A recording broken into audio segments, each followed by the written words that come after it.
This is Danny Flexen here for Seconds Out. Delighted to be joined by one of my oldest friends in boxing, Spencer Fearon, co-host, of course, of the Fight Is Right podcast. Spencer, how you doing, mate? I'm really good, Dan. Even better for seeing you, man. Ah, that's cute. I should clarify, when I say one of my oldest friends in boxing, I don't mean in terms of age, I mean in terms of how long we've known each other. I know a lot older people in the boxing industry. Bro, you know what? I'm pushing it. So, I mean, I'm grateful. You know what I mean? You're doing well. You're doing well. My hair's gone grey. Yours has stayed as it is. Nah, Some look, people get underneath me. here, it's great. It's great underneath here, mate. Oh, in the beard. Yeah, in the And I beard. deliberately shave off the sides because right there is grey. And you know what I mean? And you know when you go to the barber, they fiber spray up to make it look sharp. So I cheat, I ain't gonna lie. You need to give me the number for your barber. That's what I can say. I don't know if he does my sort of hair, but does anyone? Is the Dan, question. you got nothing to worry about. With grey hair comes wisdom, my friend. Let's hope so. I'm waiting for it to drop in. It hasn't happened yet. Now, we know your podcast as being insightful, having the best guests on. But last night you got to do something which you have done a lot more on recent times, and that's break some news. Went out, what was it, 10:30 last night, I think it was. That's right. I caught it about 20 minutes later, so I wasn't watching on the live stream. I started watching, I think, just as the live stream had ended. But it was basically that Daniel Dubois is now training with Don Charles and no longer with Shane McGuigan, the WBA regular heavyweight champion, has moved on and Yeah. switched gyms. And I guess you're not going to tell me who told you, but how long have you been aware of this situation? About 6 weeks ago, Wow. maybe. About 6 weeks ago, I spoke to Daniel's father in depth. He calls me up and he said, "Look, Spence, give me a list of good trainers." I gave him a list. He was asked for a couple of their numbers. He said, "What I think of him? What I think of him? What I think of him?" We had a good talk. I know the guys who were in the running order, like Ben Davison, Robert McCracken. But I think years ago, I think the story went, I'm not talking years ago when Daniel was like 17. He went down and did some sparring with Derek Chisora, got little pointers from Don Charles, and I think they just enjoyed the chemistry. So because they enjoyed the chemistry, and then they enjoyed the chemistry, then he was working with Tunde for a little bit. Like Tunde was training him, then he went with the Bowers, and then I mean we are where we are today. And the Bowers are still doing a good job managing him. So yeah, so it's been that kind of journey. But I was saying to the dad, maybe you should be around a trainer that is going to really understand Daniel, because Don Charles is very good at footwork. And you may not say, what do you mean he's good at footwork? Because you didn't really see it in Derek Chisora, but Derek Chisora didn't have that kind of frame to demonstrate footwork, right? But there's times where you should see Derek in, like, he'd be on the bounce, but Derek himself was a brute. He was a thug, right? But he was technical with his thuggery, right? But someone like Daniel Dubois needs to adapt rhythmically. And I think someone like Don Charles, if people don't remember this, like back in the day, the Pasadenas was a massive group, boy band back in the day, right? In the late and early 80s. And Don Charles used to be a dancer for him. Don Charles is an incredible dancer. Seriously, don't look at his size. Don Charles is I heard you say this on the pod, but yeah, I believe you. no. I need to see Trust it, me, but different level. A lot of people inside boxing, like the guy. I remember they had a Southern Area border control dinner and awards show. And this must be, I was promoting then, so this has got to be over a decade ago. And Don Charles was there just showing off. You know when someone's dancing, you know what I mean? And we think, yeah, it could be a black rhythmic. And Don Charles was dancing beside me. I just walked away from him. I said, "You're not showing me up, mate. I'll punch you in your mouth." But no, but he's very studious teacher that I just think it's fitting that he's been given such an opportunity, because I really do think that he will be able to connect with Daniel better than most. And the reason why, because I think there's a cultural identity there between the two of them that I don't think he got from a younger trainer in Shane. No disrespect to Shane. I think Shane is a very, very good trainer. I think he's a very, very good trainer. And this is the sport of boxing. It swings and roundabouts. One fighter leaves you who could be your top name fighter, and it seems like it's just continuing because you had Frampton left, Josh Taylor left, Lawrence Okoli left, Daniel Dubois now left. But in doing that, all he's got to do is just keep on concentrating on what he's got, but more fighters will come back to you if that's what you want, because this is how boxing is. You know this. I've been around this game for a long time. So have you, Dan. This is how boxing is. You have fighters that are going to be there for a little while, and for whatever reason, they don't get on and they leave. It's just how it, until you get that one gem. I've seen it happen with loads of different people. You said there for whatever reason. How much, if anything, can you tell us about the reason in this case why Daniel made the decision to move on? I do know, but I wouldn't really want to elaborate on that because you know what? There's always two sides of a story, but in all honesty, there's only one side of the story, and the one side of the story is actually truth. So before I don't want to cast aspersions, or deemingly say anything out of line. I've got a reasonably decent relationship with Shane McGuigan. We've never had any back and forth, so it's not. I don't want to seem like I'm some tattletale or all the rest. So I know what I've heard. I'm not interested in hearing his side, to tell you the honest truth. But sometimes we can be put in a position when it comes to boxing, and especially when families are involved, and you as a trainer, you can overstep the line, or you could see like certain things that have nothing to do with boxing that you want to get involved in. And sometimes you got to know when to step out of certain things and certain times when you can jump into things. But if we're dealing with things with the boxing culture, then the boxing culture, there isn't a rule book into do and don'ts. There's a rule book when it comes to things like, if you're sparring, we don't really negotiate or say what happened in sparring, but everybody does, right? Yeah. And you know what I mean? And if we've got a handshake agreement, it's a handshake agreement, and we don't really discuss what percentages are being passed around. But we all do talk about it, but it's not for me to talk about it. So, I mean, I wish Shane McGuigan all the best. I definitely wish Daniel Dubois all the best, and I think what he's doing right now, I think is needed.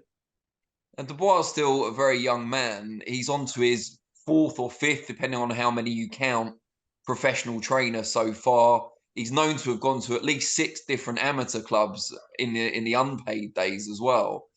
Is that a sign of strength in that he's learning from several different sources, or is it a concern that he's not settled anywhere? No, I think it's more of a fact of curiosity, not just with him, but he has a team. It's his father. And the next thing, people don't give David Dubois, the dad, enough credit.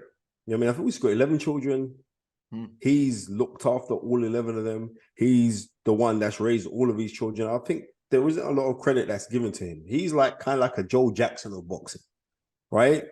Because what's he got? He's got about 5 of his kids that box really at a high amateur level. Really, he's done very, very well. I think he should be commended, especially with the stereotypes of a father, you know what I mean, from his demographic. And he's tried to do everything in-house. And I think other people on the outside who be looking in will not understand what he has done or how he has done it. Or you say, well, he's being controlling. You're a father. You're a father. You're meant to be controlling. You're meant to be in control because that's your job. You're the dad, right? So that's how it goes. So I got props. David Dubois, the dad. I think he's done really well. I mean, people say, oh, he's involved or he's a nuisance. Yeah, that's right. That's your child. They're your children. You're meant to be involved, right? Because I know that the kids never just walk up and say, oh, daddy, I want to be a boxer. He was the person that took his kids to the gym. Yeah. So, right. So just leave it at that. I don't want to really get into any other form of intricacies or anything else, but I know what I know. And when it comes to things like this, just like I was verbal against Daniel Dubois, verbal when he said to Joe Joyce's mother, like, oh, it's a good thing that you can't see because, right, do you remember that? Yeah. And I went in on him hard, but I went in on him more so because I'm speaking as a person from my culture. in our culture, we don't say those things. You know what I mean? I'm not saying like, I'm European as well, right? Don't get twisted, but I'm saying like in my culture of being Caribbean African, we don't say those kind of things, right? So I stuck it on him, but I saw the dad, and me and the dad spoke, and the dad said you was absolutely right, and I said, all right, cool, leave it. Now, we talked about you breaking news or this particular news on the podcast and how that's happening more often. The podcast seems to have really taken off, you and Tunde. You've got a good thing going, it's fair to say. What's the secret of it? What do you put it down to? I've got a Mad Black book, and everybody speaks to me about boxing. Tunde hasn't got no time to be speaking to no one about boxing because Tunde's too busy training guys, so we could talk about him in boxing, right? And I just think it's the maddest thing was this, right? When my contract wasn't renewed at Sky, yeah, and everyone say, "Oh, what was the reason?" There's a load of different reasons. I wasn't the easiest person to work with, neither. I'm going to be real with you. I wasn't the easiest person to work with, but I was honest. The reason why I was honest because I was myself, and I would speak my mind. And sometimes you could be in a situation where you don't speak your mind. And then when the contract wasn't renewed, I got offers from loads of top name podcasts to join their podcast. Right? And I got offered decent money. It was decent money. And Tunde said, Spence, and this is, bear in mind, this is like 3 years ago. Like, Tunde said, you know what? Before I wasn't ready to speak boxing with you, because I know you can just go off on a history tangent and I can't keep up with that. But boxing, I feel like I'm ready. Like, and fair play to Tunde. Tunde was the one that went out and bought all of the equipment and everything. He bought everything. He said, right, let's set this up. He worked on a ad campaign with a guy that did some, I think they did an advert, Anthony and Tunde together, they did some ad. And he met some guy called Gary Blake. You know, I mean, he's the man with the camera, who's behind the scenes. And like Gary said, yeah, I'll put it together for you. And then we just started it. And it's not only that. If you were in my house now, well, you're kind of in my house now, you're right. But if you're in my house, like boxing's on constantly, but then the phone's constantly ringing. It's to speak boxing with acclaimed people from here, America, Canada, Spain, France. They speak boxing with me, or they want advice on what. So we've kind of just taken that format and just put it live and direct to everyone else so they can get it. And I'm grateful for, and it's growing. I'm grateful for that. I am really, really grateful for that, because we'll say something on a Sunday, and then on a Monday, it's quoted in the tabloids. And it's like the other day when we had your friend Eddie Hearn on, Eddie was in the bath, right? I just phoned him. Because I was Ben Shalom to jump on the show, which he's going to come on this week. But, you know, Ben, he's a bit cagey, isn't it? Ben is very, very cagey. Ben Shalom is going to go down in history as like this Harold Graham kind of person. That's who he is, right? So anyway, Ben was meant to come on, and so what I really wanted, I wanted Ben and Frank Smith to go at each other because they're two young guns. You know what I mean? Yeah. I don't think Ben could really go. No disrespect to Ben, I don't think Ben could go with Eddie Hearn. You know what I mean? I think Eddie Hearn would murder Ben Shalom, right? So I was trying to play fair now, so I'm on both sides. But if I got Frank Smith and Ben Shalom to clash, right? Like I've been getting some mad clashes of recent, like for them to have the open debate, yeah, sure. Right? And me being totally neutral, and Tunde being totally neutral, right? So then, yeah. But then there's certain times where I don't have to say something and other guys will clash, just like we had Joe Joyce. What am I talking about? My apologies. Just like we had Fraser Clark and Richard and David Adelaide just go at each other. Right? So it's just one of them kind of things. I've been fortunate to be that guy that's always there. And I enjoy those things. And like it's fun to watch. And what about the future for the pod? Like you said, it's growing, but what do you want to see more of? What direction do you want to go in? I think the direction is just for more regular content, which is kind of difficult because you're balancing it. Like I'm balancing being a father of 4 kids. You know what I mean? It's not easy. So no excuses. Dave Dubois got 11 kids, mate. Come on. Yeah, that's him. That's Up your game. Nah, mate. Listen, I've got 4 kids. My back's gone, mate. I'm suffering from sciatica, slip disc. Right. So we're doing that, but it's like getting more out there. We got really good pieces recently with like where we've got like on the inside, like I'm going inside gymnasium, stuff like that. Plus, you know what I mean, I also work for Meta Visionaries. You know what I mean? So it's not easy. I'm also doing a sports consultancy group as well. So it's not that easy for me to be all over the place. But we got to do what we have to do, you know? And it's fun, exciting, because I'm just doing what I want to do. And when you got to think about podcasts, you got to be real.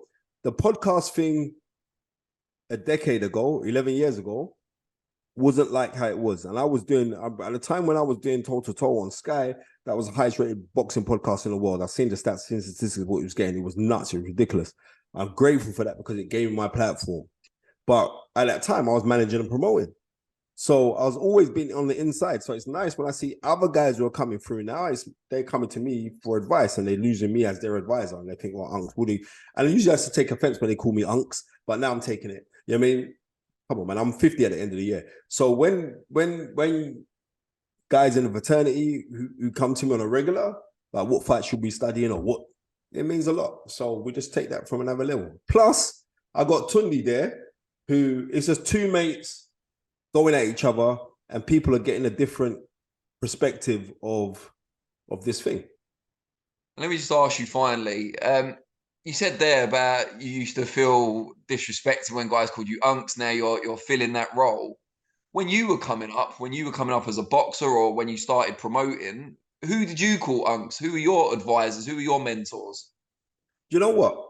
There's a man called Al Hamilton who ran the Commonwealth Sports Awards, who got an MBE. He was that guy who was like unks. I respect that man so much. He's now out in Jamaica, lives out in Jamaica. He watches everything that me and Tunde do. So he was one of them. The other guy who I'd speak to regularly was Colin Hart. Me and Colin Hart would have proper debates. It's not only that, people say like, when it comes to history and that, when we're speaking on boxing, and everyone think, nah, you Googled that, or you, no. Reason why I'm actually autistic, right? I'm on the spectrum of autism. And numbers and stuff like that, it's kind of weird how I remember stuff. It's really weird. Especially, I'm interested in it. I'm definitely going to remember it. So Colin Hart was one of those guys. So me and Colin Hart would talk for hours on end on boxing. And also Freddie Burkham, who I love Freddie Burkham to death. You know what I mean? Freddie Burkham is actually the real guy who I'd call unks.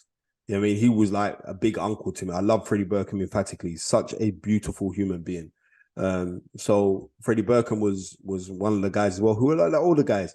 But then Ernie Fossey, I'd speak a lot on boxing with Ernie Fossey, God rest his soul in paradise. You know what I mean? I miss that guy. You know what I mean? Because Ernie Fossey didn't like a lot of people, but me and him really, really got on. Right? So we speak boxing. And Dean Powell. You know what I mean? God rest his soul. You know what I mean? Me and Dean Powell would talk boxing for hours on end. Anytime a big fight was on, it'd be me, Tunde, and Dean Powell would go to Calaggio's, which was a Italian restaurant in Camberwell.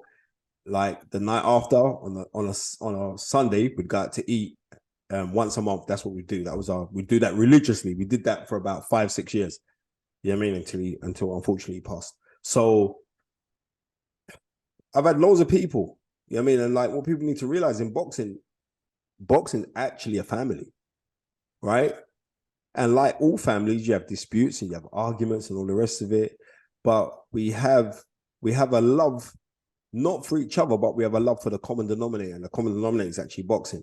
So because of that, it's fun. And it's so fun. And I enjoy it. And you know what the major thing is this. You see, like when you see someone who's like older than you in age, but they're coming to you for certain snippets and they're saying, right, it means a lot to me. I don't want to go and call out the names of trainers and that who constantly phone me, but they do, and it means a lot. So going back to the podcast, because we get the time to express that, we're in a new age now, Dan.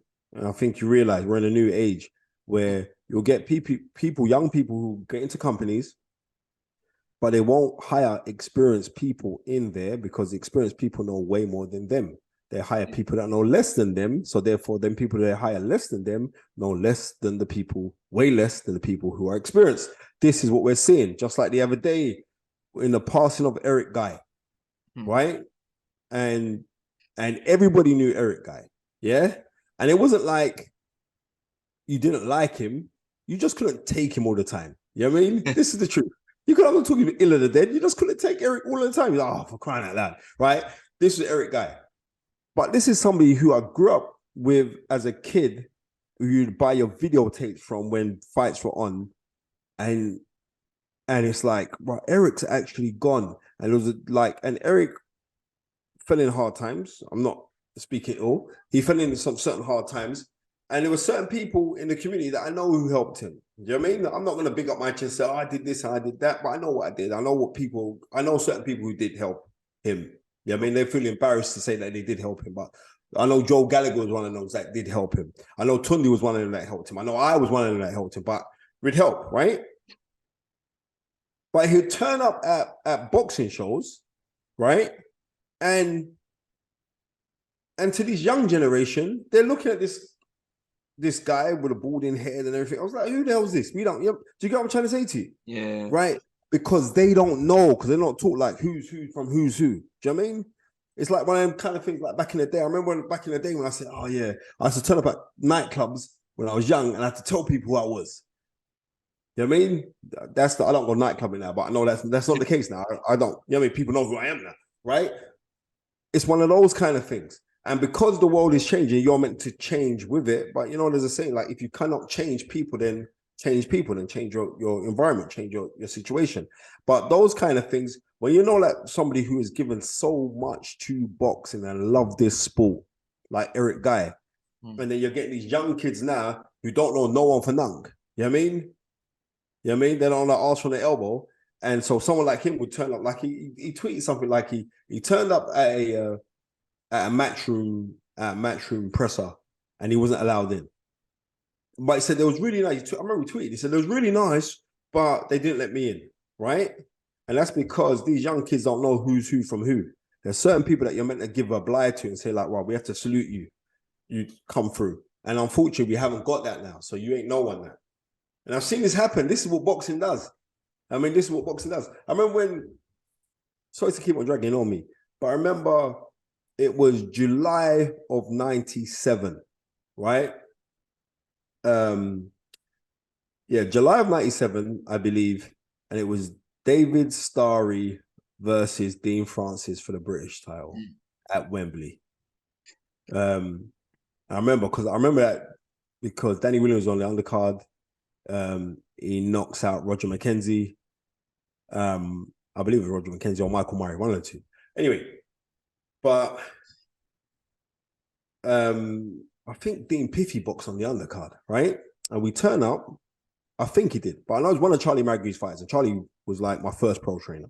And I turn up, Charlie Maguire, former WBC flyweight champion, right? And Charlie turns up, and he got aggro trying to walk round to ringside from the security. And I'm looking and I'm saying, this is a former WBC world champion. Do you know what I mean? And I remember at the time, Charlie's wife, Jackie, she was kicking off, they're taking liberties. My husband used to sell this place out. She went nuts, right? And Charlie just took it. It's all right. They don't know who I am. It's all right. I'm 23 years old then. I'm going nuts. I'm saying, are you nuts, mate? Right. And they were like, because of my mouth, they're, oh, I'm really sorry, mate. But it's because people don't know, because they lack that knowledge. They lack that fundamental part of education. And that's what is lacking in boxing now. And we're seeing that because right now we are living in a world of the microwave, because everybody's here and now. Nobody wants to marinate the food overnight and then cook it or roast it. We just want it now. 2 minutes, put it in the microwave. And it's done. We're eating it. And you're not getting the real nutrients from it. And that's, you know what I mean? Just like we're seeing in this Misfits boxing, this Misfits, let me tell you this now, right? And I enjoy it for the spectacle. I do. I enjoy it for spectacle. Somebody's going to get hurt in that scene, you know. You do realize that. Right? You do realize that. All of the fun and games, I'm not trying to put my mouth on it. I'm telling you, somebody's going to get hurt in Misfits very, very soon. Right? And it's all right. And it's all fun and games for people who are clamoring to watch it now and saying, that's really good. And they must understand the seriousness of boxing. And the seriousness of boxing is that you actually cannot play boxing because people do get hurt. And when I'm seeing two grotesquely ill-shaped guys who are going out like, oh, it's just a bit of fun and blah, I'm telling you, it's not a bit of fun. And I hope they have the right medical grounds for these guys and everything else. But these circus acts, right? Which is good to a certain extent because it's making people look on professional boxing. I'm hearing the promoters of Misfits are saying they're going to go down a pro route as well. And I hope that they do go down a pro route, right? But still keep it to the energy of what they've got with how they've used it with these influencers. But I'm telling you this now, somebody's going to get hurt soon, right? On average, there was a report out on CNN. On average, it's 13 to 15 deaths in professional boxing, right? A year. Right? One is too many. And when these things are happening, these are happening on professional shows. And I remember when Michael Newgroves died. Beautiful human being, Michael was. Beautiful guy. I knew him really well. I remember when he died. And I was like, what? And it was kind of like a freak kind of accident. And this was a man who was fit. This is a man who trained hard. This is a man that took it serious. You can't play boxing. That's a poignant note, I think, on which to end. Or I should say as well, Eric Guy, it's interesting you mentioned him today because we found out today about the funeral arrangements. He will be. Yeah, I got that today as well from his daughter. Yeah, laid to rest. I think it's June the 6th. So I'm sure the boxing community will show out in force to remember a real pioneer in our industry. Listen, Eric Guy was IFL and all them big channels way before they were those channels. Eric Guy's got film footage with him with Muhammad Ali back in 1982 when Ali visited this country. Eric Guy was the guy. I'm just going to be real. He was actually that. He was the guy. And I'll say God have mercy on his soul and may he rest forever in eternal peace. Thank you, Spencer. And let's catch up again soon. Nice one, Dan.